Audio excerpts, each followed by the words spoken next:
Welcome to the show. I am MMA insider and Herb Dean's dog sitter, Joey Venti, and you're listening to the MMA History Podcast, the only podcast dedicated 100% to the preservation of mixed martial arts history. Interviews and stories about the early days of MMA direct from the men who lived it.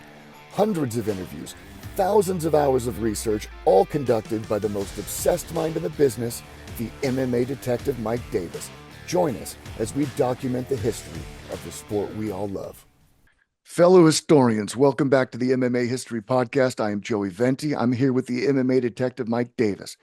Today is part 2 of our series on the rise and fall of EliteXC, and our guest once again is their former vice president who was in the eye of the storm for the entire ride, Jared Scala Shaw. Jared, thank you for coming back.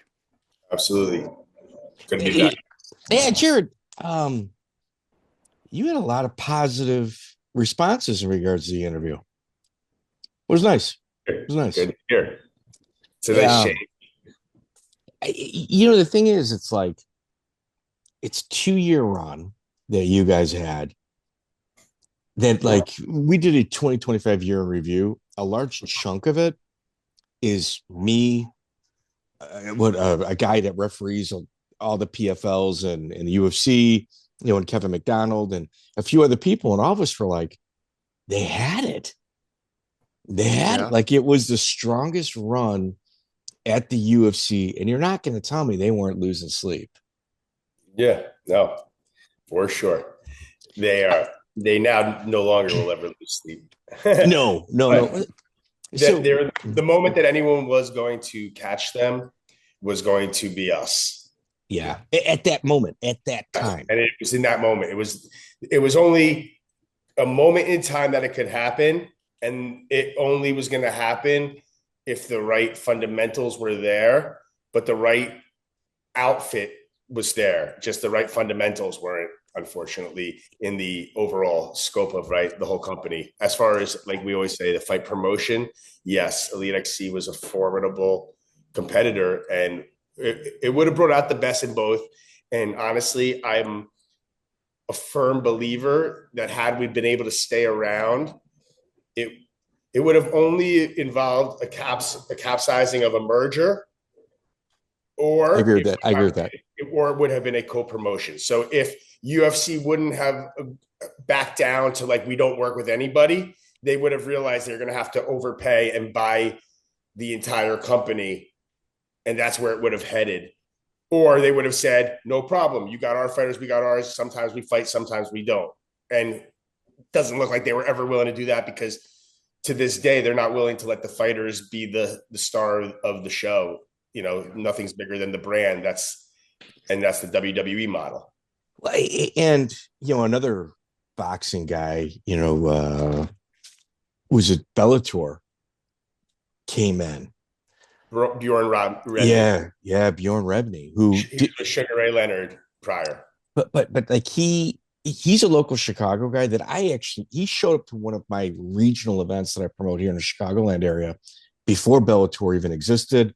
We exchanged business card, contact information. He never returned my phone call, but it was just, you know, then a few months later he pops up. But his reputation in the boxing sphere at that time wasn't that clean. Correct. He was the C level. Yeah. Of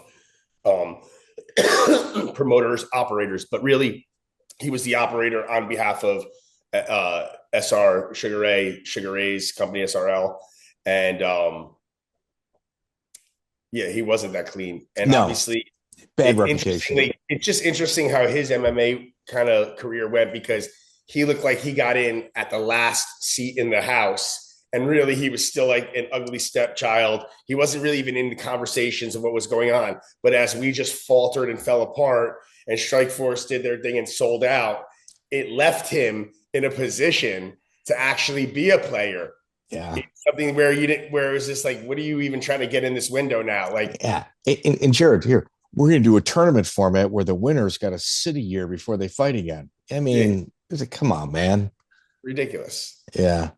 So Brock Lesnar fights for K1 in June of 2007. And then Do you guys ever like entertain a conversation with signing him, or was the Yeah, flop I at mean, the arena? obviously, you'd have to be, born on another planet to not think it's a good idea to involve yourself with Brock Lesnar if Brock Lesnar is going to fight mixed martial arts. So, of course, we're pipe dreaming in the fantasy land of like, who can we get, what moves can we make? It's discussed, but no formidable offers are ever made. And I think what people failed to realize there was he was fighting for K1 on a card co-promoted by us because we were the television carrier, as I've said about that, Yeah, yeah. that event. And so therefore I think people think it was like EliteXC was right around Brock Lesnar, and we had this moment where like we could have signed him, but it wasn't like he was coming to our offices. We were negotiating. It never got to any of that. But of course, it would have been an interesting ad, and it would have been welcomed by us, and it was definitely something that we would have liked to have made happen. And at one point, I think there was talk of like a 6-figure deal or maybe like some shares, but like that wasn't any different than what a lot of talks were for a lot of players once we decided to set the market at a 6-figure number, right? Like you alluded to with the Tank fight. Like we understood where our cash cow was and what else we wanted to build in that infrastructure of those divisions. And obviously heavyweights make the most money. That's just the way it is, right? Just like boxing. So it wouldn't have been anything we wouldn't have wanted to do, but it was never anything close to anything. Okay. So the timeline I got, June of 2007, he fights for K1. And from what I understand, he left several messages for Dana White. Dana White refused his phone calls. He shows up same night as one of your events, August 25th, 2007, to a UFC, jumps the barrier to introduce himself. And February of 2008, he's fighting Frank Mir. So even like the way you guys operated, you guys would kind of have, you'd have a welcome fight. Joey, what did you think of the Frank Mir Brock Lesnar matchup on its face value? It was straight up throwing him to the sharks because you're throwing him against a submission expert. I always thought they should have gave him Heath Herring first, the guy who's good but not excellent at anything. So they've set him up for a loss out the gate. Yeah, and Mir breaks. Like he doesn't submit, he breaks. Like he's got 3 victories where he's really hurt somebody on it. Yeah. So it's like there's only two ways to look at that, right? It's either bad matchmaking or intentional. Or intentional, because again, you don't really care about whatever anyone's star power is because the star is your company, and you're never going to let there be a bigger star than the star's company. And what better way to show how big and badass our fighters are than break down this WWE superstar? We don't need them. Okay. And if we need them, we'll use them how we want to use them. It's actually a bold move. Do I think it's the right move? No, absolutely not. That's not how you build a fucking star. But if you wanted to think that you were the star already, then you may get in that type of pissing match and do that. That's not any different than Dana's ever acted. Yeah. Yeah. So it doesn't surprise me that they put him in Frank Mir. No, that's a terrible match. Yeah, I agree. Terrible matchup. For your A side. Joey. Okay, Jared, this is a little off topic, and if it's too personal, just tell me to go to hell. But in episode 1, you mentioned you had open heart surgery as a young man or as a kid. Like, what was the issue, and how you doing now? Yeah. That's fine. I never tell you to go to hell. You could. When I was 19, I had an atrial septum defect, which is a hole in the heart. Okay. And I found out it was the size of a quarter, and I could essentially have a heart attack before I was in my mid-20s. So it's sometimes it's something they find a lot of times in older adults, and it's rare that it's as enlarged as mine was, but it was, and I needed open heart. And that obviously was life-changing. And yeah, I'm great ever since that. Thank you for asking. I actually just had my PSA. My father was his thing as a promoter. He had prostate cancer. So he always says men over 40 to check your PSA. So I'm going to spread what he would have said anyway, because obviously I just had mine. I'm 45, but yeah, I'm good. All my health is good. My heart is good. I smoke weed every day. I think that has something to do with it. But I've had a couple of heart surgeries myself. I got a pacemaker. So somebody brings up a heart surgery, I get real curious. Yeah. How are you doing? Good? I'm doing good, man. Still alive and kicking. You know, it is interesting about my heart surgery. The doctor, so I one of the top heart hospitals in America happens to be in Morristown, New Jersey, which is like 20 minutes from where I grew up. So I like to obviously go back home and have surgery. And the doctor who I had it for, the whole wing is named after him now. So he was obviously a very superstar. So in my surgery, I don't know if it's to this day, there's a lot of patients that came after me, right? But like when I had surgery in the thing that at that point, at least again, this is like over 25 years ago, but at that point, he had never operated on somebody who they took the breathing tubes out during the surgery, and I started breathing on my own. Wow. Now I walked the next morning and I left the hospital in 2 days. Wow. That's a testament to youth, among other things. Yes, amongst them. Yep. And it's just, it's interesting because that's what I said. That surgery is not done usually on youth. Right. So you got to be careful with like pre-workout, anything. But you party, like you're pretty heart conscious. Yeah, obviously I didn't. I'm as reckless as a good artist you'd expect them to be. So yeah, you know, I experienced my years of Xenadrin, working out like a fucking madman, and then like I was fucking addicted to Adderall post MMA life, and I kick that now. So weed's just been the only thing I ever maintained, obviously. But yeah, like I've put this heart to the test, Mike, in many ways. In fact, even in the EliteXC days, I used to train like I was an MMA fighter. Like I'd be running in Chumash in the canyons while they're busting over. Like, Jared, where are you going? I'm like, I'm running on this 8-mile journey. You know, like that's the thing about the fight world. You know, it's like you live it. Yeah, it's cool. So you guys go to Hawaii.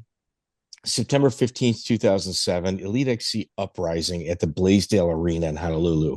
Legendary fight arena. Rich Chou is your matchmaker. Kind of a homecoming for him. How would you describe that event? Really cool. Like really cool from a Hawaii traditional standpoint. Obviously, and Gina was it. You'll have to remind me about the exact like fight card. So Tonya Evinger fought Gina Carano. Tonya, because I couldn't remember her name. Carano. So, yeah. So, and who was it? Nick fought, right? Nick Diaz fought Mike. Yeah. Wait, before we get to that, you got to look at it this way. So Rich Chou, obviously, an icon within the sport.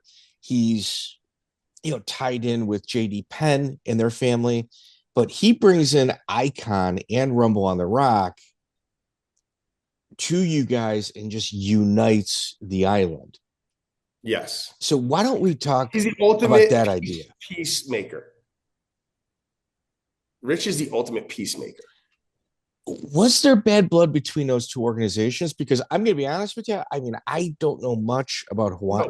It's like in an art of maybe now Rich makes deals. This is young Rich Chou. He's part of a matchmaking team. He's brought in, but he's really the backbone of it all.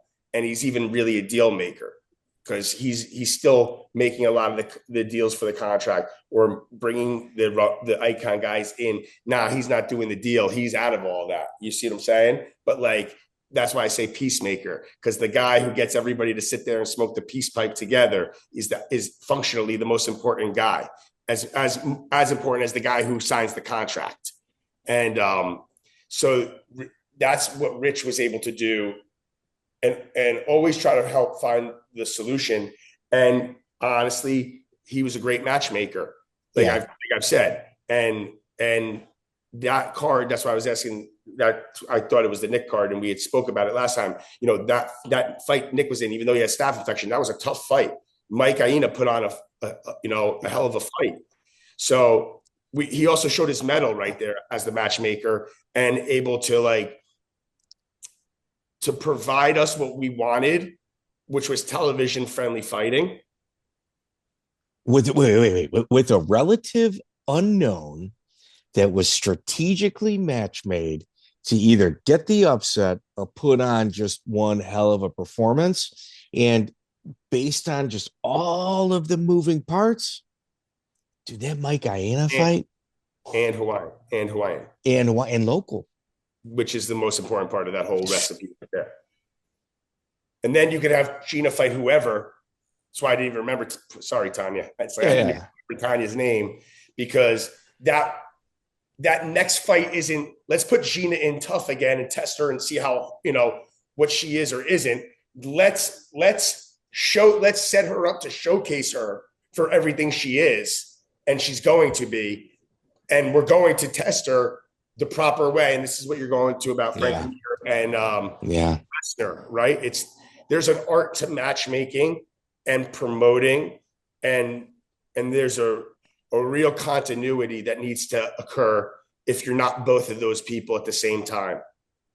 Well, he also brought in TJay Thompson into the mix, who has got a fantastic reputation within the sport. But you had mentioned in your first interview that you guys just didn't gel. Yeah, no, I did not gel with TJay or Patrick. I actually don't have a problem with either of them. They were irrelevant to me. And I think that was part of their issue, was they weren't relevant to anything that we were going to do or operate. They were just more people coming on board that weren't necessarily needed from a fight perspective, because my father's a bull and he understands how to promote. And anyone else who comes in who's a sub promoter isn't about to become the promoter.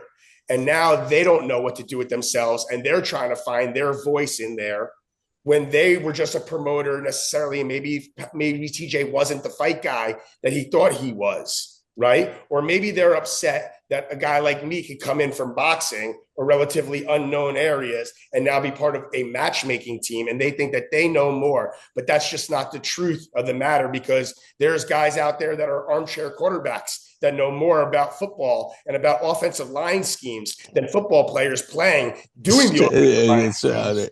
So you're talking about Patrick Freitas. Patrick Freitas was one of the matchmaking crew for Icon, along with TJay, and he would go on the underground forum on mixedmartialarts.com, and under his own screen name would say some every once in a while disparaging comments. Yeah. And definitely, and definitely no lead into it other than his lead. Hey, I was at Pro Elite and I did this, like in reality, like, I'm such a good guy that, of course, I've seen him. Like, we could easily hit you with a lawyer letter for speaking like that. But it's like he's in an underground forum because that's how low he is to the ground. You know what I'm saying?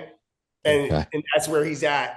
So he's just what he's going to say is going to be no effect on what we're going to do as business. So why I was never going to operate like that. Like, but yes, everything he said is unfoundly true and disparaging.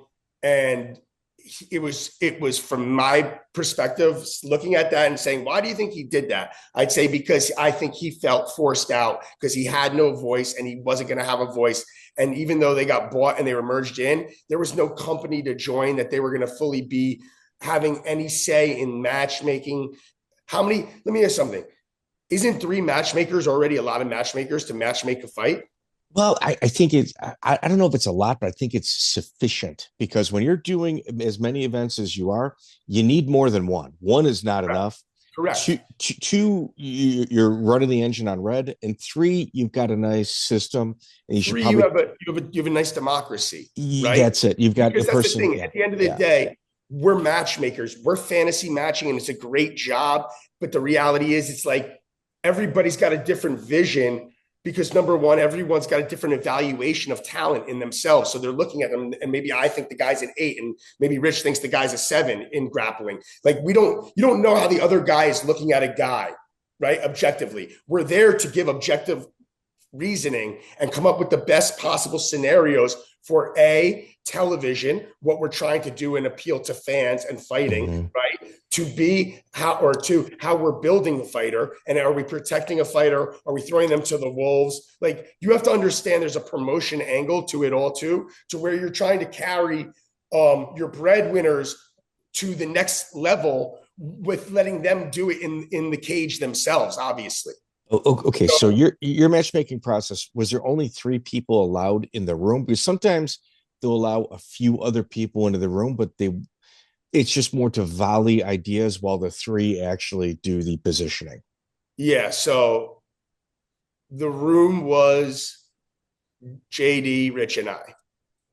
Okay. We were in one room. And I can see JD and Rich being... Here, you got the Rumble on the Rocks. It's JD and Rich. Essentially, you're calling it a peace pipe. It's more of a buyout deal where you guys are gone, to, the Icon Sports guy while eating their assets. Instead of us just coming into Hawaii like we were going to do and steamroll and become EliteXC, which like we could, it's actually the right thing to do. Correct. It's the right thing to do. It's actually super the right thing to do because you're really because you didn't really have to. No, you don't have to. You could come steamroll them and take all their fighters. We have the network. Who's bigger than having a network? It's not about EliteXC so much better than Icon. It's like that we have the network, and the network brings money. Yeah, Jared, the only thing that's going to sit there and me tell you, but look at that's just ego, and that ego, it's your downfall. Like the right thing to do is to give them money and say, hey, man, you can come hang out. And that's what essentially it was. And I think that's where his sour grapes are, which is crazy that the way like Patrick speaks, it's like you would have thought we really fucked him over in something. That's what it was, And then you got paid.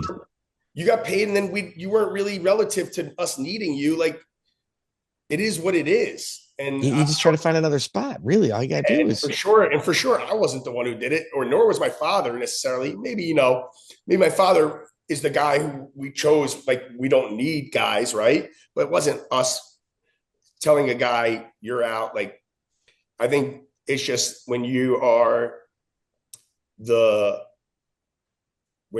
alpha in the building, it brings a certain target, and when you're more, I'd say, misunderstood is what I am, because I'm the son of Alpha, but I'm also very educated in the fight game. But I'm also very artistic, and I'm a showman. So there's depths to who I am. And if I don't bring you close enough, you already have an assumption. It's usually negative. It's never the right assumption from the far. But that's just how you take it. And I can see how someone doesn't understand how do I belong in the fight game, but I probably had more years in the fight game than every single person in that building. Dude, you were born into it. Yeah. And you know how it is when you're born. Yeah. When you're born in a sport, you can't help, like, your child right now, if you bring them around fighting, it's going to be second nature to them because it's subconsciously been in them watching it and observing it. Jared, my 18-year-old daughter, my 18-year-old daughter's been to more live MMA and boxing events than probably 95% of the world, and she fits right. Like, she's comfortable there, and she doesn't box, she doesn't go to the gym, but she's just comfortable. Yeah, exactly.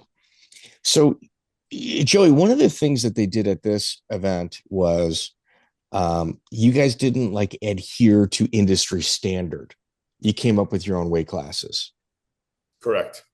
Like, it was by 10 pounds. Like Carano. Yeah. Like, it was by 10 pounds rather than, 15 pounds and sometimes 20, 25 pounds. Right. That didn't make any sense to us. The dehydration we care. Look, my father was a boxing inspector and a boxing board member and commissioner for New Jersey.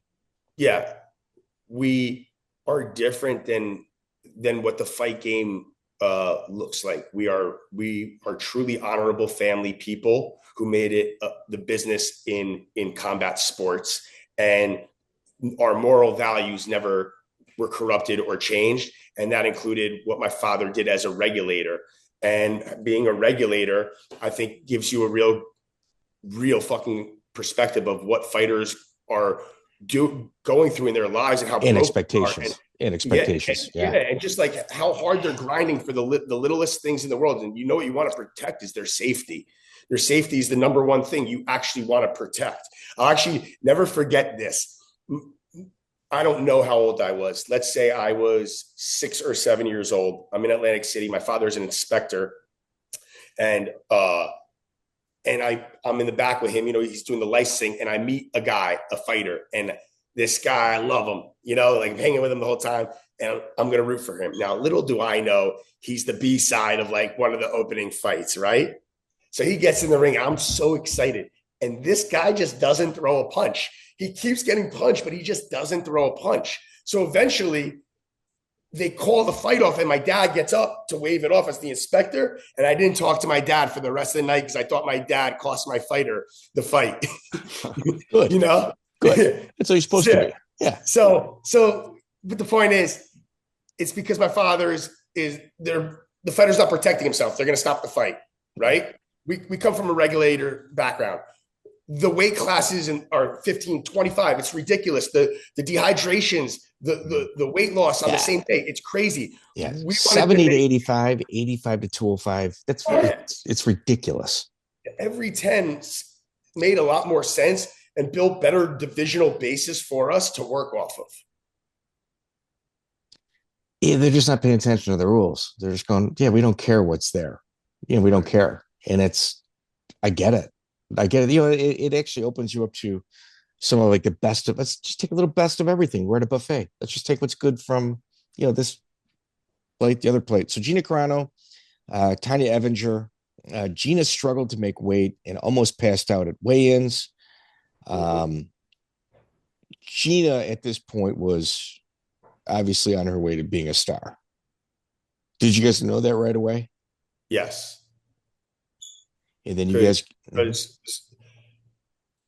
you got to have a look, right? They all have a look. The stars all have a look. There's something about them, but you got to be able to fight. And there was no doubt Gina Carano could fight. Yeah. Your main event was Robbie Lawler versus Ninja Rua, which is phenomenal. Phenomenal. Yeah. I mean, you guys went in there heavy.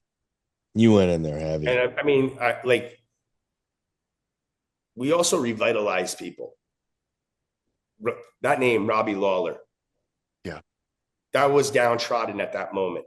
It was. Yeah, he got cut from the UFC. Yeah. And look how long his lifespan went after that. A long, lustrous time. That's and a good payday too. Like he actually like getting paid good debt starting then. I would. I listen.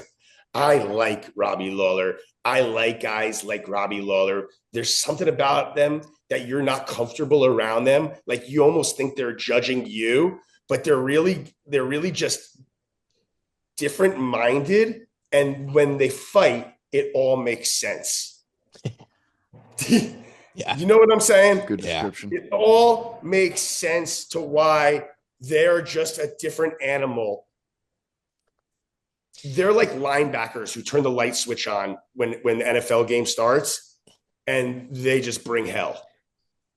You know, the thing is, the UFC discarded a lot of talent that had a lot of like if you look at like a car tire, it had a lot of tread. It had a lot of tread on it still, though. Like there was still meat on the tire, and like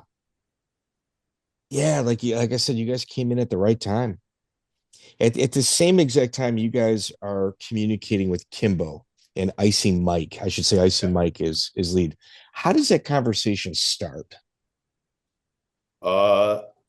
Starts with us getting wind of the reality that they weren't going to. Well, first it may have been Jeremy who got the contact with Icey and brought it to Gary. Jeremy Lappen. Yeah, Lappen. And I had already put my father on Kimbo because I had seen him on YouTube. And the first thing that came to my mind was, Dad, we need to look at this guy for boxing. Live Leak. It was actually on Live Leak, right, Joey? Was it? It was pre-YouTube.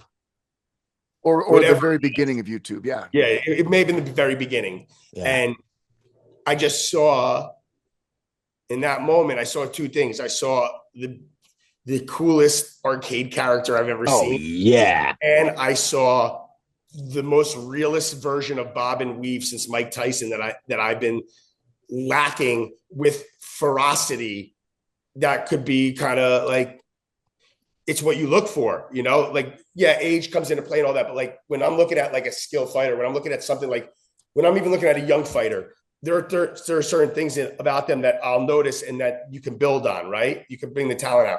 And I was like, Dad, look at this guy. We need him for boxing, because we were still operating a boxing company at the same time. So.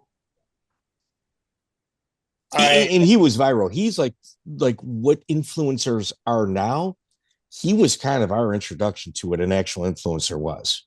Yes, 100%. He could have been 100%. Like the new Butterbean. It was big. It was even bigger than that because it's the dawn of influencers. It's the dawn, and it's him and Bieber. That's the dawn of YouTube. And it's true. Wow. So whatever it was, Jeremy ended up giving us the number. We contact Mike. They're doing a fight. They're going to do the fight with Tank in New Jersey. That's CFFC under Gary Marino. He was the matchmaker. We'll talk after. Yeah. We'll talk after. Okay. Mike's that way. Mike's very honorable in the decisions he makes. I could go on and on about Mike Imber, and I'm more than happy to. It's one of the best people I've ever encountered. Which is interesting because he has such an interesting career in a different. Who is this? One more time. Mike Imber, Icey Mike. Icey Mike. So the porn producer. Yeah. Yes. So I'm saying it's funny as it is because he's a porn producer. He's one of the good, like the good people. When I tell you, he didn't take $1 from Kimbo's career, not a single dollar. So imagine that. He did it out of love. He went to high school with Kimbo. He still watches out for Kimbo's kids. Yes, they grew up together. So Icey Mike is an incredible human being. He really, Mike Imber is an incredible human being. I will tell you this. There are several people in the industry, including Dana White, that have said Icey Mike's the classiest guy that they've ever had to deal with. Yes. And he's a tough negotiation. Don't get it wrong. He's tough. And when he wants to gets there. He's very protective of Kimbo and everything the whole way, you know, but he was easy always to work with. And he's like a brother to me. Like that was like family to me, you know? And I think that's obviously part of this whole conversation when we get to Kimbo, but people will understand. Yeah, I had a different fucking relationship with Kimbo Slice, with Kevin Ferguson, with Icey Mike, with Mike Imber than anyone else was going to encounter with them. Different than I would have with other fighters. And it was a brother. These are my fucking brothers. There's no other way to really put it. You know, just like when you're with certain people that are of your cloth, you just, you understand each other in a million ways. And that's what made that relationship so good, because Mike and I worked so well together. And essentially we were the two conduits of Kimbo, with my father being the talking head of it. So Gary, me, Icey, Ferg, as we call him, you know, that's how that worked. That was huge news. That was huge news too. Like it was. Yes, but going back, you know, pulling it back a little bit more. So they're going to do that fight. As I said, he's honorable and everything. Okay. But then we get word through my father's connections in the commission, the money's not in place for that fight. That fight's not happening. So we flew to Florida with a briefcase full of cash and brought Kimbo back to Los Angeles. Where he belonged. Yeah. Where he belongs. And then he came and met my mother, myself, my father at something on the alley, somewhere like on Rodeo Drive, like some Beverly Hills restaurant, but it's like an underground one. It was cool. And came in with Icey, and it was family from that moment. We all connected. I'm talking my dad and I have the same cloth, same feel. Fighters and us, we're just bonded. We always could. Yeah. If you're a fighter and you want someone to protect your best interest, there is no one better than us at doing that. Obviously, we're business. We're all here to make money together. There's no doubt about that. But if you want the most fair and protected way and have your best interest and your potential maximized and your earnings maximized, we were your people. All right. So I was just going to say, it went as far as, this is the thing I want to lastly say about Kimbo at this moment, is he was a bodyguard mentality at all times. That's what he did for Icey prior to landing on YouTube and blowing up and fighting. And it's all he knew, even when he was blowing up. So even the first day he met my mom, he walked my mom to the bathroom. He walked my mom out to the car, the valet. As he blew up through the EliteXC, nothing ever changed. He always walked my mom to the car and make sure she was good. Back to the wall at a restaurant. Yeah, one of those guys. I get it. So Kimbo is native of Miami. You guys fly him to California. I think that's also a good litmus test for an older guy that might not be as adept with technology like we can all agree maybe your father was at this time. Watching Kimbo get recognized the way he did. Like you can see it in person, people walking down the street going, wait, what are you doing here? God, Kimbo. Yeah, you're across the country. Why are you here? Yeah. You know, right from the jump, he was getting recognized. Was he really? Yeah. Right from the jump. So you guys do an Elite Challenger series in California, October 26, 2007.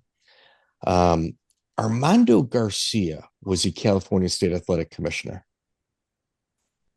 Very difficult, man.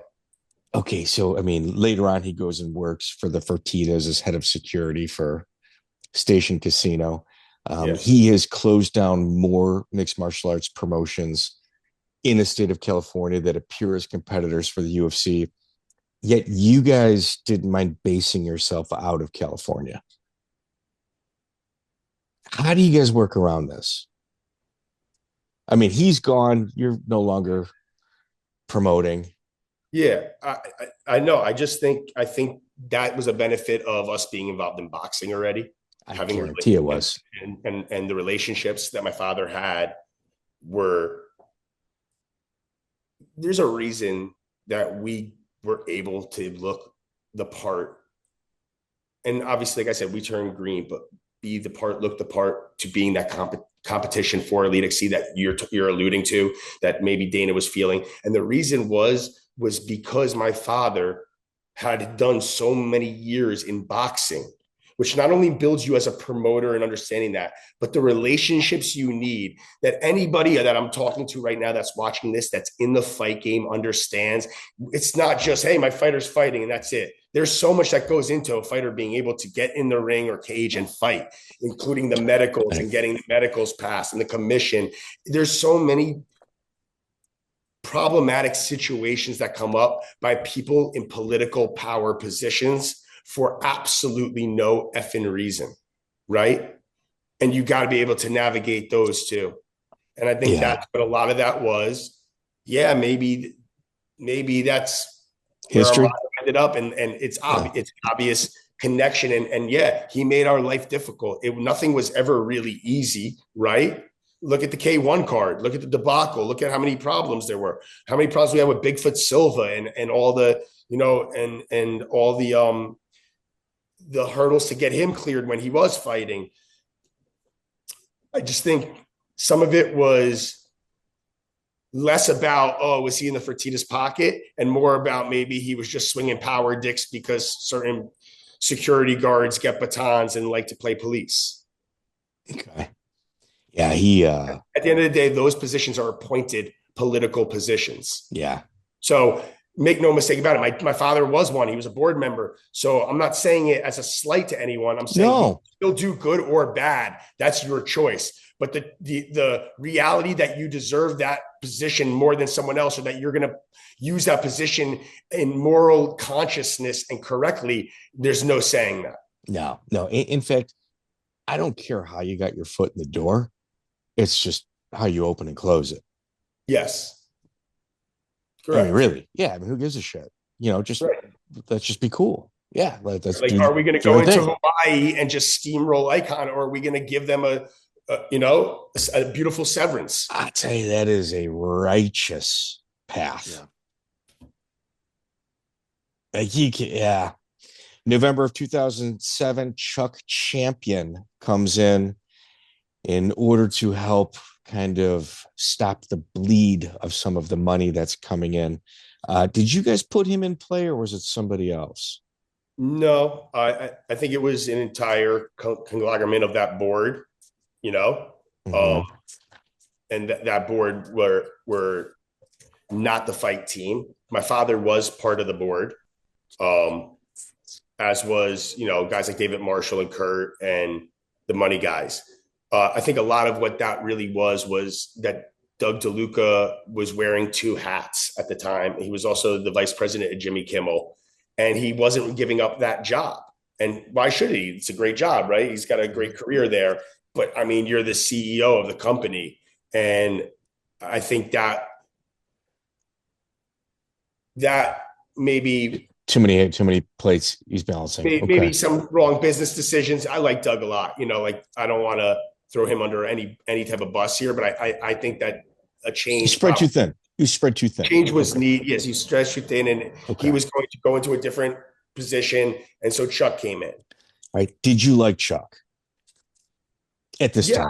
I didn't mind Chuck, to be honest with you. And as it would further down the line, and again, I don't want to jump your timelines, but when asking me if I like somebody, when my father departed, and the story will get interesting when we get there, I will say that Chuck gave me a little bit of room to flex my muscle.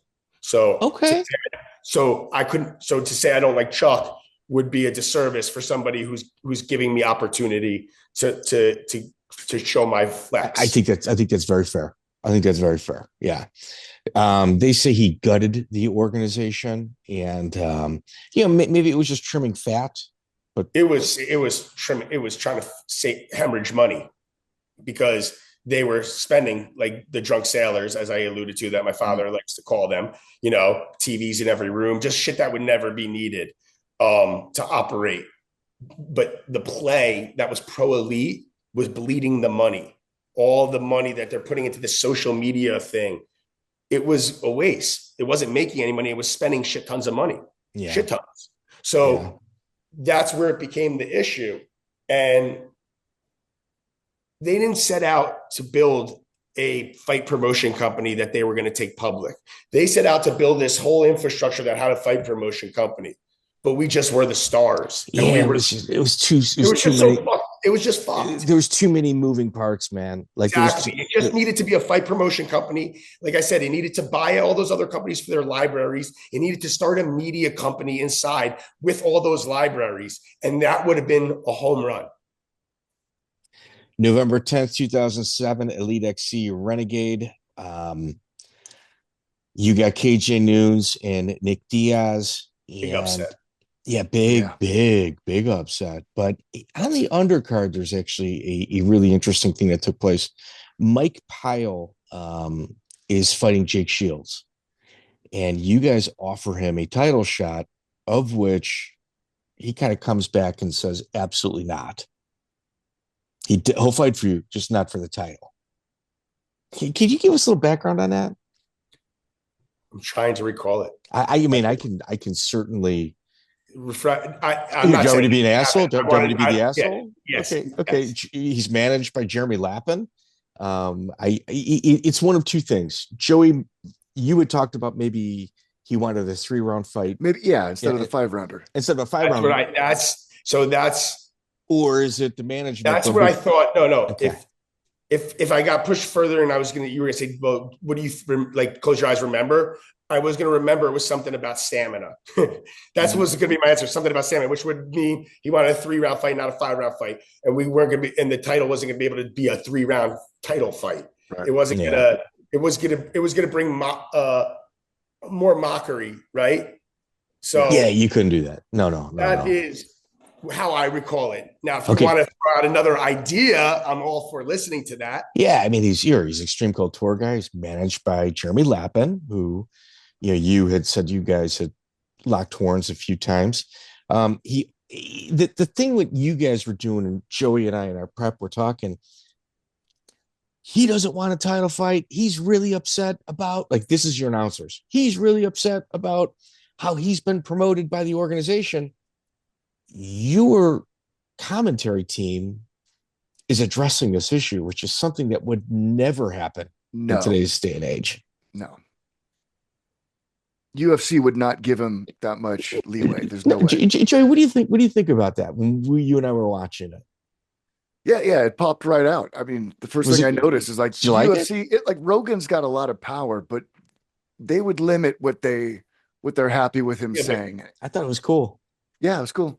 But remember too, Showtime is ownership of the federation too. So it makes it interesting, right? Because they have control of their announcers and they're the ones feeding them the information. Yeah. And Jeremy's job is as the liaison between us and Showtime. That's where my father stuck him, so he'd have a position. Right. Did your dad get along with Jeremy? No, my dad did not like Jeremy at all, and he knew. Then why did he keep him? He knew he didn't choose him. He was brought in.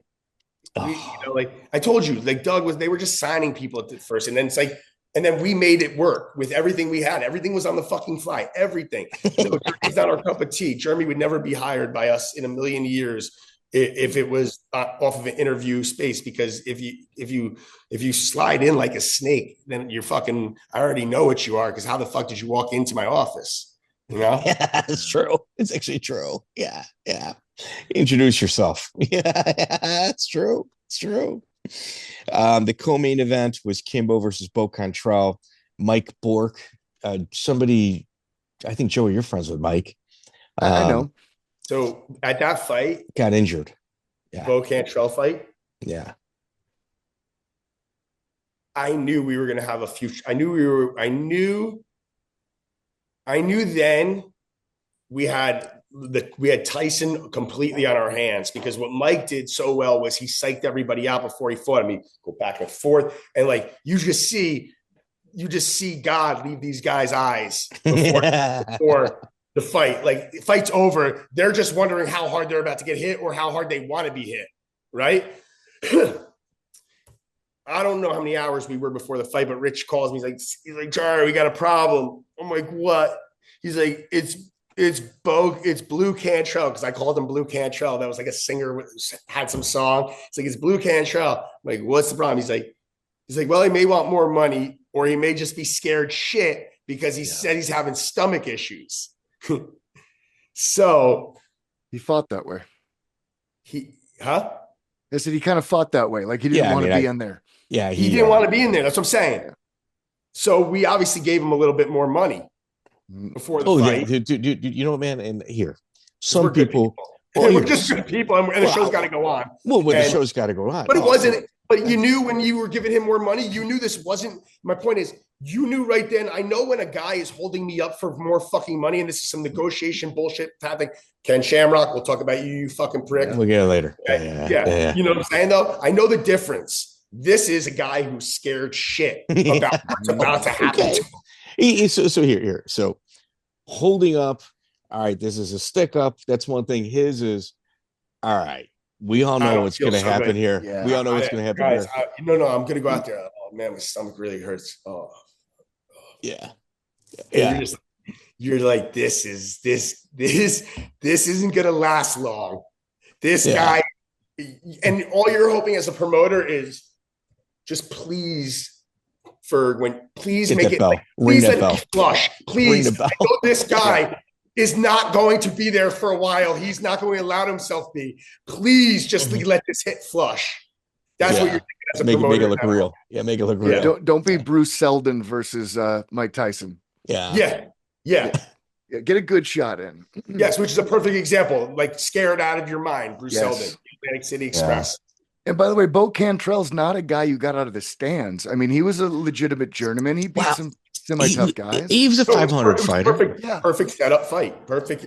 For sure. I mean, some people would say like Chris Lytle, not me, but a guy like Chris Lytle would say, looks like Tarzan, fights like Jane. Yeah. That's what they would say. Not me. If I were running the Bo, I definitely don't want to be on the receiving end of that. No, of course, but there's a reason we're choosing you, Bo Cantrell, as the lucky recipient of a lottery. Yeah. Listen, it's a lucky recipient of a lottery ticket if we give it to you. Yeah. That's what the fuck what did he get paid? Do you remember? Guess. Guess. 50? At least. I mean, a $50,000 payday. Great payday for him. At least. It's probably all his paydays together. I don't remember if it was another 5,000, but we gave him more money right before the fight. Not like right before the fight, but like the day of, because he was showing like, listen, I come from a place where Jeff Lacey, a boxer we had who had an incredible physique, was making his pro debut in Foxwoods, took his shirt off for the thing, flexed, did everything. That night at 4 a.m, his opponent literally got on a Greyhound and left town.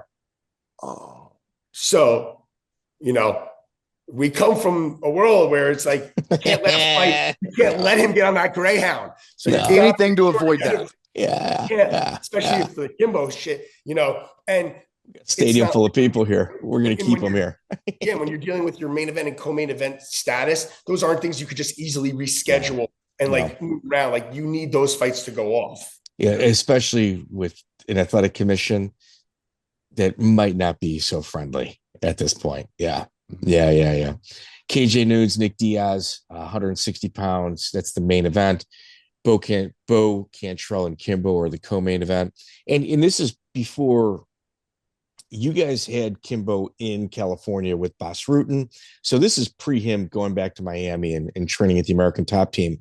But KJ Nunes drops the fight to Charles Crazy Horse Bennett and then goes on a run to where you guys have a lot more confidence in him than I think the entire rest of the planet, because his wins with your organization were incredible. Nick Diaz being one of them. Interesting. So KJ's interesting because he and I have we had a weird relationship. Like, it was like, homies, fuck you, homies, fuck you. Cause I even brought him to boxing, he wanted to try boxing in the end. One thing Chuck Champion let me, this is like where I said, like, more flex of the muscle. We ended up skipping ahead a little bit, having a contract stalemate with KJ during this run he had, where he wasn't going to fight. And Chuck's like, Jared, go to work. And that's when I went and said, I think it was like Damon Martin. What are you doing, Jared? I'm drinking a milk carton with KJ Nunes' face on it because we got a fighter missing in action.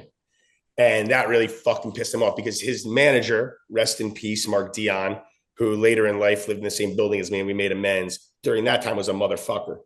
Wow. Wait, let me. We've had several of his people that he managed prior. Not good. But rest in peace. You know what I mean? He's got some faults. I said, he passed. We made amends for, but during this time, he was a motherfucker and he was a bad guy. You knew KJ wasn't a bad guy. That's my point. I have nothing with KJ, but his manager fucking sucked and was going to fuck up his whole business. And how Joey, when we interviewed KJ Nunes, did he allude to that as well? I don't remember if he talked about his manager being a problem. He definitely did. We definitely addressed it. But go ahead. Yeah, go ahead. When that was happening, what happened was you have a fighter who loses to Charles. He's not as good as you think maybe he is, or Charles is also not really perfect fun guy. Now you got Nick in a situation, again, he's got another win. You got Nick in a situation where He looks so against Mike Aina, right? And now he's still a star, and you're just going to build him against perfect opportunities. KJ is supposed to be a B-side that isn't supposed to win this fight, right? But he does. He goes on this run. And what we did, it wasn't we had so much belief in him as much as it was like Mark's a motherfucker and we're putting him in deep is really what it was. Wow. And he would just, and then it was also like prove yourself at the same time when you're not in too deep. Eve Edwards fight. Eve Edwards, dude. So it's like prove yourself when you go, okay, why I say not so deep, because Eve Edwards is on the downside of his career. If that's Eve Edwards coming up, that fight isn't even nearly what that fight was. But at this point, this is Eve Edwards is real though. Eve Edwards is real. Of course he's real, no matter what, he's real. But if the guy's final level boss, at some point, final level boss either has a decline, or maybe he was 2 before final level, not final level Eve anymore. So if there was a time KJ could win, like we matchmake KJ great. We gave him fights. We gave him fights that if he was going to be what he could be, he could win, and he showed up. Okay. KJ Noons was never a pussy. No one ever said KJ Noons was ever a fucking pussy. No. So Joey, like our little sidebar here. Sometimes when you're from the same area where the matchmaker is, you also kind of get to see Rich Chou's mettle as well. It's like, what kind of matchmaker is he? All right, we're going to line you up with murderers where you're always going to look like the underdog, like a heavy underdog. But then you scratch your head going, fuck, he won another one? That's got matchmaking written all over it. Yeah. Yes. That's exactly what it was. 100%. Yeah, he won another one. But it's a good problem to have as promoter. Phenomenal. Especially phenomenal. KJ's a good-looking guy, so exactly. You have some promotability. He's a San Diego surf kid. Like again, it all comes down to business and storytelling, right? That's what it comes down to. And before that, it's all about how good a fighter can fight, and he could fight when he like he couldn't fight. He wasn't an elite fighter, but he was a guy who wasn't afraid to mix it the fuck up. And he was meeting guys with holes in their games for whatever reason at the right time and in the right moment. And those guys had name quality. And that's what great matchmaking is. That's what great promotion is. That's why it never feels right that KJ Noons being champ, still saying it, never feels as good as like some other guy, but he earned it, right? Wait, Joey, do you know what this is? We need to blur the line of who the real world champion is. We need to blur the line. We need people to be confused in regards to who's the number one in the world. KJ Noons wins the Pride Fighting Championship tryout before anybody even knows who he is. Before, like, people are like, wait, who the fuck is he? He's got like 2 fights and he's what? And then you see this little crazy run where you can go, oh, wait a minute. Oh, KJ Noons is real? And now you're sitting here going, well, who's the best in the world at 155? He keeps knocking off these UFC names we all know. So finishing. And you're going back now and you're saying, oh, well, he lost a Crazy Horse. That's not that bad. It's Crazy Horse. So all of a sudden your loss doesn't become bad. Your loss is only bad when you're a prospect on the rise. And in that moment, when you meet a crossroad fighter, everyone writes you off unless you do something great again in a short time span. And it makes it an easier sell. Well, Eve, he lost a Crazy Horse. Nick, he lost a Crazy Horse. Come on, dude. You could fight KJ. It's not just that. That's true. Look at the way he looks. They don't expect that he could beat them up. So it's like, yeah, we're going to fuck that guy up. Like, it's easy. It's easy sell. It's easy promotion. But again, it was a real conundrum because KJ was, of everyone you just named, the most marketable guy there is actually KJ Noons. The biggest problematic headache would be KJ Noons' camp. So his therefore, dad. Yes, and Mark and his manager. It was a fucking nightmare. Therefore, he becomes the worst possible candidate for us. See what I'm saying? It was a conundrum. The shit show never stops. It doesn't stop. The other idea is, how do we get this back to Nick. If they're not going to fight, right? Guys like Eve Edwards. Oh, you beat KJ. Now all of a sudden we could do that fight. So also about setting up opponent. When you're early in a promotion, you have a couple of pillars, a couple of faces. Yeah. Until you build stars. We got lucky. We got Gina right away from scratch. We have a face. Kimbo's already a built face, and now we have another face. Nick Diaz was our face that brought legitimacy because he beat Gomi. So he was essentially the most important asset we had, to be honest with you. Because we needed the fighter who was in his prime, who had legitimacy, so that we could get out of the sideshow conversations and into legitimacy conversations. So matching Nick and preparing to match Nick for future was always part of all game plans. Smart move. All right. So MMA on Point did a timeline on you guys, which is pretty good. It's a pretty good timeline. I incorporated it into my timeline. I think they're a little off on this. So look, January 25th, 2008, it's ShowXC, Trump Taj Mahal. You got Eddie Alvarez versus Ross Ebenez. Great fight. Was at this great fight. Another Hawaiian guy, Rich looking out for a Hawaiian guy that was tough. All those boys. Right.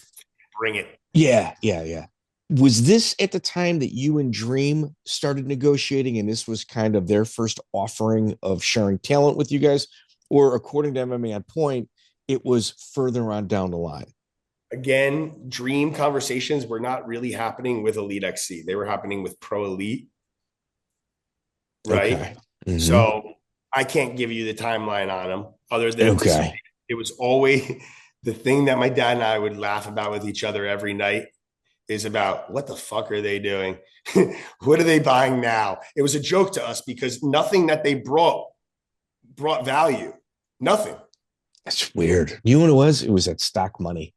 No, yes, and they had this idea like they kept jumping. We're the Facebook of MMA, right? We're gonna buy up all these MMAs, and then we're gonna have these little satellite MMA like shows, and it's all gonna be part of one Pro Elite station. And they just had so many talking heads and so many ideas that's how the money just disappeared so quickly. And that's why it's always funny to me when we talk about all of these negotiations, K1. It had nothing to do with like my father negotiating something on behalf of EliteXC. Never. It was always a play that was outside of the fight thing. Maybe the closest came with Affliction. Maybe that was the closest one to where like there were other matchmakers involved, and that was still an absolute shit show. And that still wasn't representative of what we were, how we acted when we co-promoted. How we acted when we co-promoted is what it looked like when we did Strike Force events. Okay. With Scott Coker. Okay. Yes. Okay. So Eddie Alvarez fights. Ken Shamrock makes his first appearance for the organization and is announced that he's fighting in Cage Rage. And then after that, he plans on mixing it up with you guys. Initially, how was your conversations and interactions with Ken? Cordial. Jeremy was the point person with Ken. So again, you have an interesting scenario there. And I just met Ken. It was very hello, no real relationship. Okay. Ken is like one of those guys where immediately you're drawn to him. Like, oh, yeah. But I was going to go.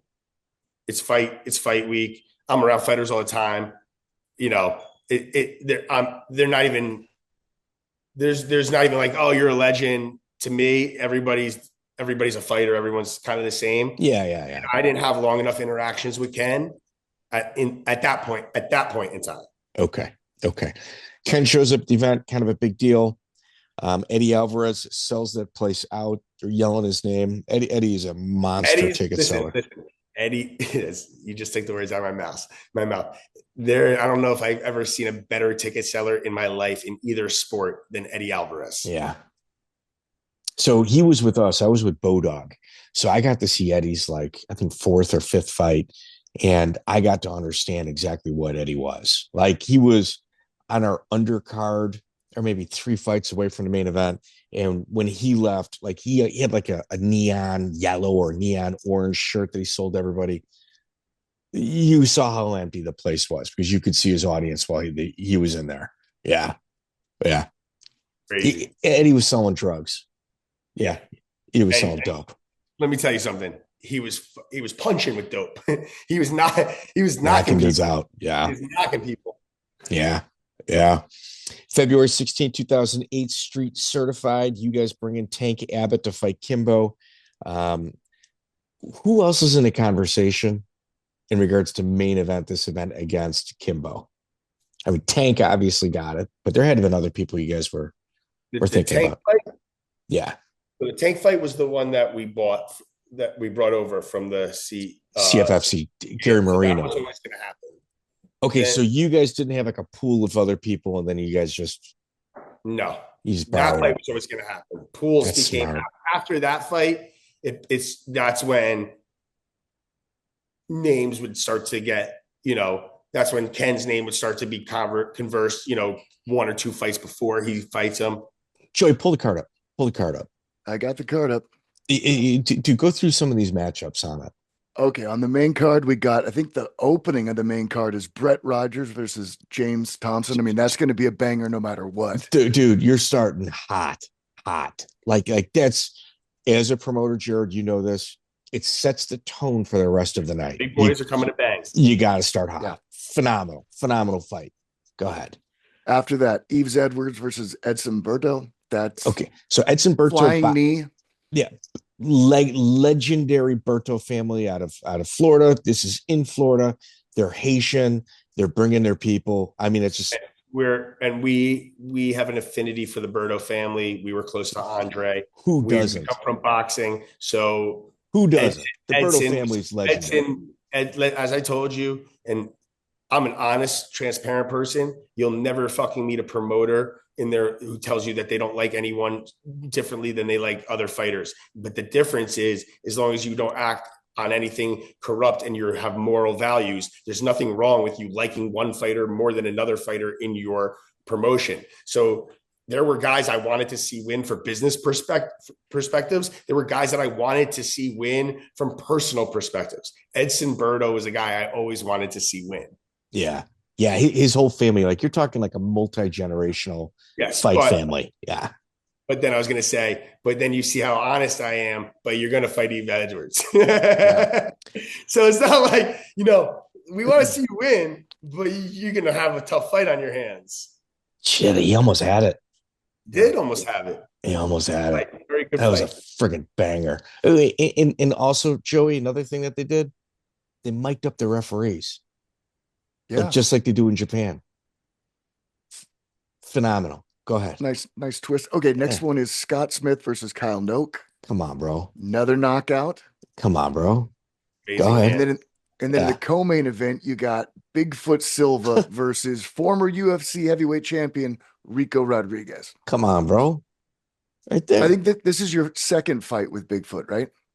Yes, and this is the moment that Bigfoot gets to join this new level of stars players that we're having, which is like storytelling, character builders, people that you want to look at for whatever reason. Obviously with Bigfoot, it's like, look at this giant who's so nimble, right? Yeah. For a guy that lived in Europe and in the United States for a huge chunk of his life, I figured his English should be better. Yeah. Yes. And I was going to also say, remember, we're starting to introduce all of the future players in the storyline called the movie Kimbo, right? Yeah. We're introducing all types of power players to if you build correctly and you have Kimbo with 7 wins, hypothetically, and you have Bigfoot sitting there with the title. The idea was Bigfoot would win the title before Kimbo. Yeah. So Bigfoot was always going to be ahead of Kimbo, but eventually that would be where our minds were going. Oh, the message boards were lighting up with Kimbo versus Bigfoot. How would it go? Sure. I mean, there was heat there. Yeah, and I tell you, like the flack that you guys took was, from the hardcores was, well, wait a minute, Kimbo's the main event and not Bigfoot versus Rico.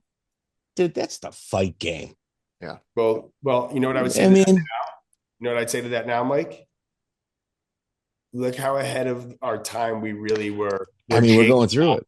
Jake Paul is your leader, is your Right. main event. That's Right? true.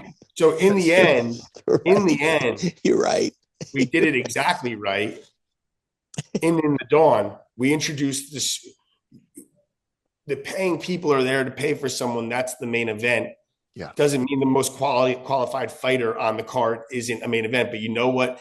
Every fighter failed to understand who was a hater then. Any fighter who was a hater didn't look at the bigger picture that when you get large attractions and you get market and you get people starting to pay market value to them, you start to generate a bigger pool for yourselves in notoriety with cameras and also in money with contracts. Hey, so bro, guys you're like the Kimbo, circus. You're the circus. Right. Guys like Kimbo, the main event, the biggest act comes out last. Yeah. They needed to understand he was about to help move the meter for them in cash. Yeah. Yeah. Yeah. Bigfoot was known, by the hardcore fans. We'd seen him in Bodog, but the normies didn't know who he was until you guys like shined a light on him. Barely spoke. And the Klitschko brothers went their entire careers being two of the greatest fighters of all time with nobody knowing who the fuck they were. Yeah, wouldn't fight out of Germany. Yeah, they wouldn't fight out of Germany either. And, you know what I'm saying? But you could walk with them in the street and no one would have known pre-Hayden Panettiere. Like the Vladimir's girl made him famous more than his fights made him famous. Wow. So my point being, obviously, it's like, yeah, you got to understand when you're selling to America, when you're selling to the world, there are certain recipes that these fighters need. And if a guy has it who hasn't been in that cage, but has it, welcome him in. Yeah. All right. So Joey, this is on Showtime. Yeah. And guess how many viewers it got? God, I have no idea, but I watched it from my fire station, and these are non-fight fans, and we weren't going to miss this one. So you tell me, what's the number? Over 500,000. Yeah.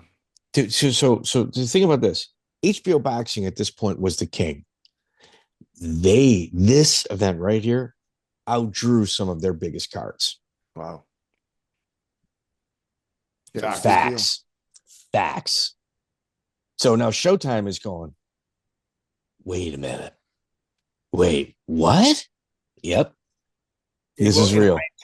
In hindsight, a genius would look at it and go, look, this is going to be what happens when you take social media stars and give them opportunities in different type of platforms. You're going to draw a base and a surge that you've not seen even with your greatest of fighters. We saw it. Now looking back, it was a petri dish of what you see now.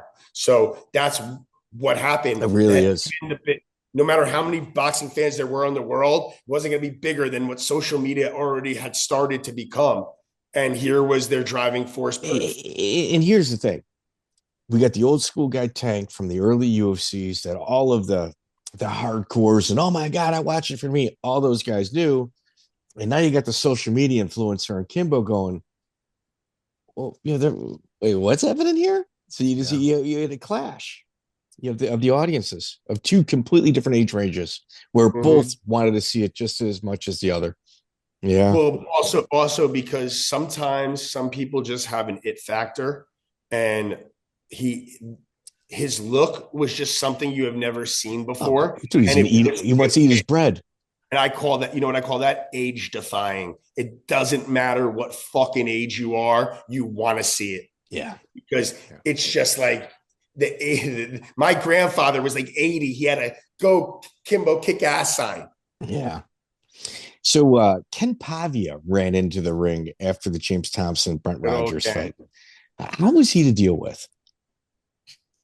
It's difficult.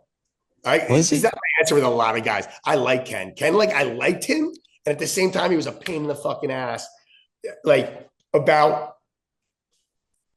not he wasn't difficult to have his fighters fight with, but he was snaky with them about how much you'd actually have his fighter or who you could lock down with him or like who he wanted to give you as opposed to who he wanted to feed to the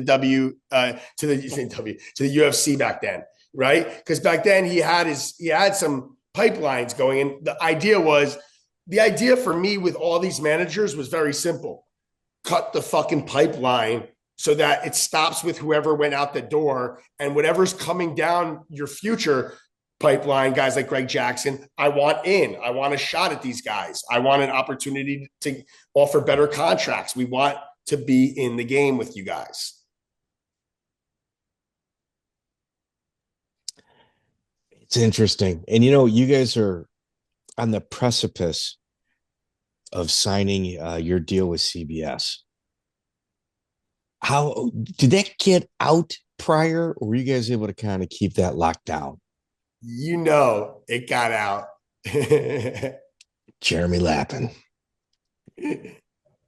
He's an interesting character. One, because he definitely burnt bridges with the UFC with Randy. Yeah, especially right around the 2006, 2007 period when he wants to fight Fedor, you got Affliction. He went scorched earth with them.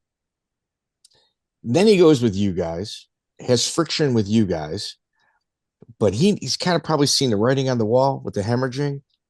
So now he's got to kind of make amends again. Like, that's kind of how I look at it. Like, he's on a teeter-totter going, oh, fuck, they're hemorrhaging over here. Everything looks good, but I got to make good over here again. So it's like, it's not somebody you can really trust. He's only going to meet his need, not yours. At least in this instance, from where you're sitting. You're not wrong about anything you said. Joey, the fight game is so fascinating. It's Game of Thrones, dude. It's Game of Thrones. It really, especially behind the scenes. I'm not saying everybody is like the answer when they're in a position of power, but you know when to ride the wave and you know when you got to get off of it. And if you can't figure out when to get off of it, you get swallowed up by the tide. Jeremy's an interesting guy. And, I think in probably his purview, he's always done right by everybody. But I'm not so sure he did the right thing at every instance with EliteXC. Neither am I. Neither am I. It's like there's good people, but they're not well-intended. And it's like, you don't really understand that until you run into it. And you're like, oh, yeah good guy. It's not well-intended. Like I said, family man. Like, I like him, but it's unless you're in these dirty sports, then businesses, you understand how you can actually not like people and like people at the same time. It's a very unique thing that happens in the fight game industry. You really hate motherfuckers for the way they act in business, and it's not personal. It's not personal. You'll eat with them. It's the craziest shit. I'm not going to name any names. I attempted to get cornered a few months ago at an event by somebody that I certainly threw shots at. And I was able to kind of like turn the conversation back at them to where it's just like, well, why isn't this working out for you? Oh, because I did this, this, and this. Oh, okay. Well, I mean, that's kind of part of the game, right? Well, yeah. All right. So what did you want to talk to me about? It's just like, no, we're all guilty here. We're all fucking thieves. It's just, let's just divvy up the fucking money, right? That's it. Fucking fascinating, dude. We haven't even gotten to the CBS bullshit yet where, dude, your fucking dad, they went after him. See, but he knew, like you said. Yeah, he's a shark. Your dad's a shark. He's fucking smart. The fight game's about, you got to know when to get off the wave. And he knew when to get off the wave. And he wouldn't be the first time he did it. He did it twice. He did it with the Rock Nation deal, but the Rock Nation deal was so rich that I could tell you,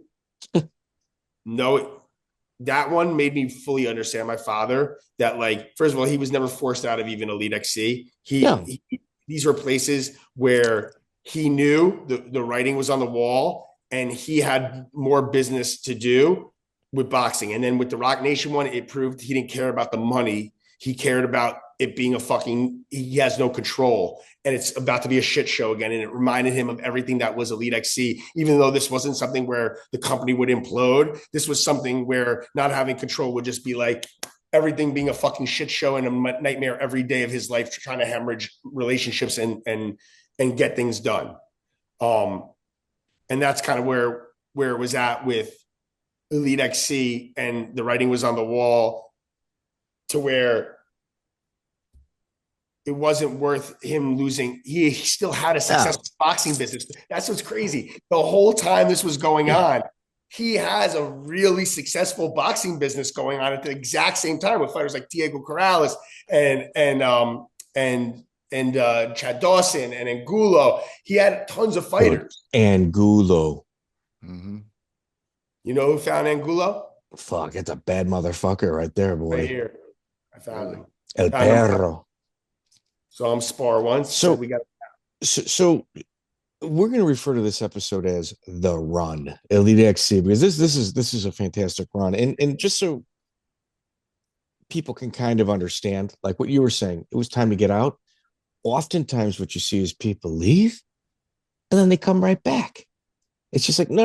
Okay, you guys want to run your way? Go be a shit show.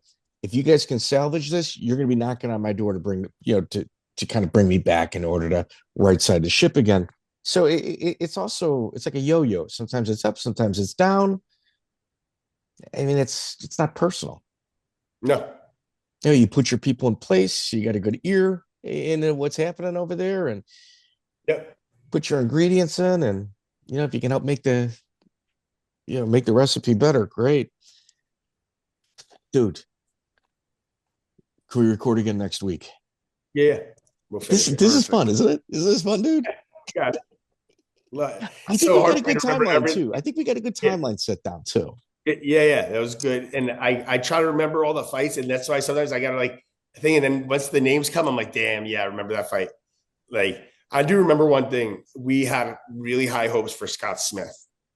So Scott Smith was preemptively let go by the UFC because they weren't matchmaking him right. They weren't matchmaking him properly. Correct. They weren't matchmaking him right. He was. If you asked me the number one MMA fighter I've ever seen that I thought could be the best boxer, I would have told you Scott Smith. Really? Yep. He was just made for stand up, and certain guys. So Golovkin, like, my hand is not. I don't have a small hand, but when I would shake Golovkin's hand, and I'm taller than Golovkin. We weigh exactly the same amount of weight, like 170 pounds. My hand disappeared in Golovkin's mitt. That's how big his hand was. And that answers you why he hit so hard. Then at the same time, I would tell you, I met Ernie Shavers when the Acorn was in his 80s. And I've never to this day felt a grip stronger in my life than the grip this man gripped my hand with when I was like 21. And that is a testament to large hand, large strength, also a big puncher. Yeah, Shavers. Yeah, Ali said Shavers was the hardest hitter he's ever felt. Yeah. And I can understand that after this man shook my hand. So those two instances make me tell you that Scott Smith just naturally had hard hands. Yeah. So our next episode, I think everybody needs to settle in, fasten their seatbelts, because it's batshit crazy. Yeah. It really is. And they're still like, went through Shane Del Rosario. He fought on your March 21st card, RIP. We gave him a lot of opportunities. Yeah. I mean, he did great. Yeah. Dead by 30. I know. Fuck, speedball got him. You can either go up, you can go down, but you shouldn't do both at the same time. Right. Enough. Yeah, no, dude. There's a lot here. You got Strikeforce with Frank Shamrock and Kung Lee. And dude, we're gonna address some Frank Shamrock rumors. Little teaser for when his brother Ken went down. You don't have to answer, but based on your physical kind of like laughing right now, bowing your head, there was a rumor right around there that we're going to clear up. next episode. Mr. Petrozelli. Yeah. Yeah. It's all coming. But dude, I don't even know. All right. In my opinion, as a true historian, this is like one of my favorite runs in regards to organizations button heads with the UFC going, fuck you, we're not taking a second seat. Like this is, I mean, I like the WCC, I like the IFL, I like all that stuff. But in terms of the Affliction, I've done a couple episodes on Affliction. I really like that. EliteXC is my favorite. I've wanted to talk to you for a long time, but I know you put it out there saying we were the Wild West. Yeah, you weren't ready for it. I mean, for a while, Joey, I started going through EliteXC cards, and I'm like, fuck it, dude. I sent him a message. Have you looked at it? The matches have aged like fine wine. Yes. They really have, dude. They have. They're fucking phenomenal. We hold up as like, if you look at like, damn, that actually was a good promotion. And like now, as I'm saying, if you look at the Jake Paul scenario, you're like, wow, these guys are geniuses, dude. Like every move we made was just ahead of its time. It was too far, almost too far ahead. Handicapped by too many fucking people with thinking they were the man, and then too many outside sources outside of the fight game. Here we got Chuck Champion, the SEC filings. You got Robbie Lawler Smith. You got that fight. Cajun Nunes of Edwards, and then you got October 4th. Yeah, dude, we should probably set aside some time. Next episode's gonna be a long one. This is it, Jared. Absolute pleasure. I look forward to getting. I mean, dude, we've been interacting all week. I sincerely appreciate your time, patience, and your eagerness to do this with us. Thank you, brother. Of course, I'll speak to you guys soon. See you next week. Hey, he's on to something, man. I mean, the highest paid boxer in the world right now is a goddamn Disney kid. How dare anybody throw shade at making Kimbo a main event? Dude, is that wild? Hell yeah. Like, he was a good get. I'm glad he finally chose to talk about this chapter of his life. Yeah. So what I think took place, I think I got the dream portion 6 months prior to what MMA on Point did. Okay. But for MMA on Point, they actually did a pretty good job of like this Chuck Champion guy. Like they nailed it exactly when he came in, where I probably would have missed on some of those, like the accuracy of it. Okay. Like I had him on a board. Sometimes you got to kind of guess where you put him when we do our timelines, going into these things.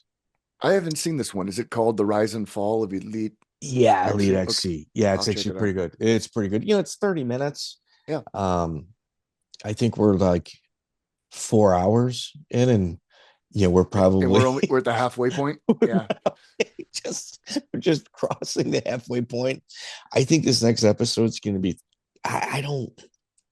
we might have to break it up into 2 episodes, and we'll do like a Monday and a Thursday drop, but we'll record it all. Just do a long one. Just do 2.5 hours. Yeah. Might be 3 and some change. Yeah. Yeah. Frank Shamrock. I had heard he tried to offer, I'll do the work. I don't believe he would have. No, come on, dude. He's not going to trade in his status as a legend to lose to a YouTuber. No, he was going to heel hook the shit out of him. Oh, dude, can you imagine? Or take him down and just sock him up. Yeah. I mean, it's like on your application, like when you go to fight, for the announcers and stuff like that. Can you imagine writing "The Legend" as your nickname?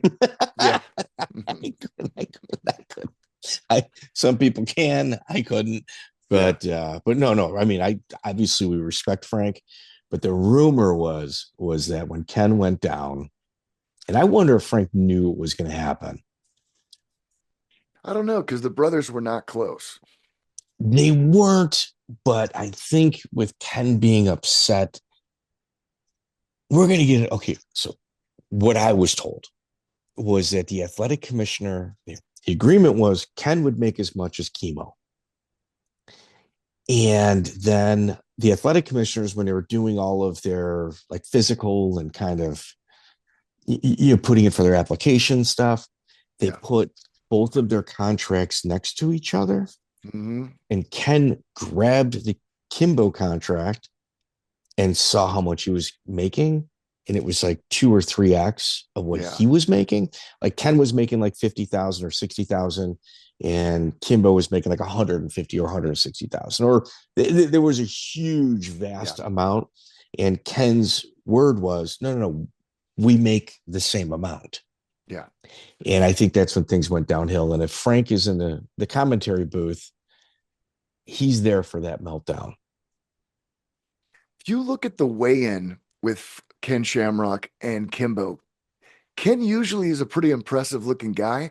He didn't look like he even trained for that one. I don't know. Really? You know, there's this scene where Kimbo turns his back on Ken and Ken pushes him because he thought it was being disrespectful. It was for show, but like his physique, even for that point in his career, I don't know. Was it a bad angle? I don't know. Well, here it was in Florida, right? Yeah. So you're not getting. He's probably taking a steroid test being the main event. Yeah, he looked kind of deflated. I remember when I saw it, I was like, it's not the same Ken. Yeah, So it made me think maybe Ken's not fighting in California at this point, or Nevada for sure. Right. No. Right. Yeah, he wants to fight in Alabama. Maybe we bring in Rich Chou for this next one, but it's going to be a long one. Mm-hmm. Well, there's Jared. Yeah. Clear with him, but that'd be good. There's a lot to cover in the next. Dude, I fucking love the EliteXC run. Yeah. Like I really do. And I also like the cartoonish over the top IFL run. Yeah. And footnote this, I think we also need to address like what Tom Atencio had said, that his belief, in our Affliction interview, was that the UFC had one of their attorneys on payroll, or one of their attorneys later worked for the UFC afterward. Right. So they had a spy. I wonder if that took place with EliteXC as well. Jerry Lappen's definitely playing both sides. Yeah. And then a TJay Thompson after. He knifes him on their way down. Yeah. And he was spurned. I know if I was the man in Hawaii, I'd be pretty pissed too but those are things you got to negotiate before you take the money. Yeah. He took the deal that made him a junior partner, and then the whole thing blew up. So he kind of. But he got the money. Yeah, he got the money. But it's not always about the money. People like to be the man. Yeah, a little they bit like of ego. To be the big guy on the island, and I get that. And dude, where we left off, he had like pink and black, like top hair. Really? Yeah. When Hua and Robbie Lawler fought, yeah, he looked like I don't know what you'd want to call it, but he had like pink hair. Wow, kind of like ahead of his time. Well, do you remember like when Jens Pulver and those guys were doing like the weird hair? Would they go to Japan? Yeah, he definitely got in on that action. Well, he got to the organization's bigger, and now he's not the top dog. So you got to do something to make yourself memorable, make yourself stand out to this larger audience. I don't know. It's not the move I would have made, but I don't might be what he's going for. I don't either. Well, he was also the ring announcer at his own event. Yeah. So he definitely enjoyed like that part. Yeah, the attention. Yeah, the attention. What we didn't bring up on EliteXC is they used Jimmy Lennon Jr. as their ring announcer. I liked him. That's a classy move. Yeah. Because he sounds just like his dad, who ring announced for like Muhammad Ali, classic boxing matches. So there was like a real table that question as well. I like that as well. We'll bring that up for him. Yeah. We got to get to the bottom of how Mauro Ranallo gets on. He's just. Who does he have naked photos of? What the fuck, dude? Is he an Epstein guy? Wait, what the fuck? I don't know. Like, he doesn't say anything. Like he says lots of over enunciates words, but there's nothing. Like there's nothing. Like here, he's better than Robin Black, who follows us. Robin has like ruined more MMA events for me than anybody else, like ever. Really? Like I've muted events with him on it. Yeah, like if we're gonna do a show once Karate Combat completely goes to shit. Um, I'll isolate some of his clips, Mhm. and we'll just we'll just go, hey, dude, We'll do commentary over it. Guess what this was about. Yeah. Yeah. We do prizes. Maybe we'll go live for our Yeah. audience when I get the yellow cards. When I Yeah. get the pride yellow cards. Okay, you guys want to win some prizes? Explain exactly what Robin Black is saying. The hell's he here. talking about? Well, now he doesn't follow us anymore. Good job, Mike. Lost a listener. Everyone counts. Everyone that's counts. true. Everyone counts. Everyone does count. But all right, so like, share, subscribe. We should probably say that at the fucking beginning, but we never do. We've got 199 reviews on Apple. We need about 400. We've got 130 reviews on Spotify. Probably need another 400 there. Get on it, boys. To be competitive. We're doing good numbers, but we got zombie listeners, is what these kids call them. And I think it's because our listening audience is considered geriatric. Yeah. You know what?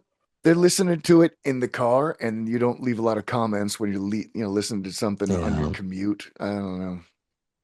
Anyways, I refuse to come up with excuses for our audience. I refuse. I refuse. We're just gonna turn on the audience right now. Yeah. Get with it or get gone. Yeah, right. You're gone. Okay, don't get gone. I'm just fucking around. All right. So, Joey, let's record again next week. We should probably get somebody in between us and Andy Foster a message. McCorkle, he agreed to do it, but we weren't able to get a day because he wanted the same day that we were doing already. Right. And then we also got to do, there's a 50 Fight Club member from France, touched the UFC at 3 fights in the UFC. Those are the ones that you and I really like a lot as well. Mm-hmm. Like, the maybe not so much known guys, but guys that really put the work in. If he speaks English, we'll take him. Yeah. He's got a nice little accent. So we like those foreign guys. Kind of give a little international appeal. So, Joey, love you, brother. And I'll talk to you tomorrow. Love? Yeah. I'll see you next week. All right, brother. Be good.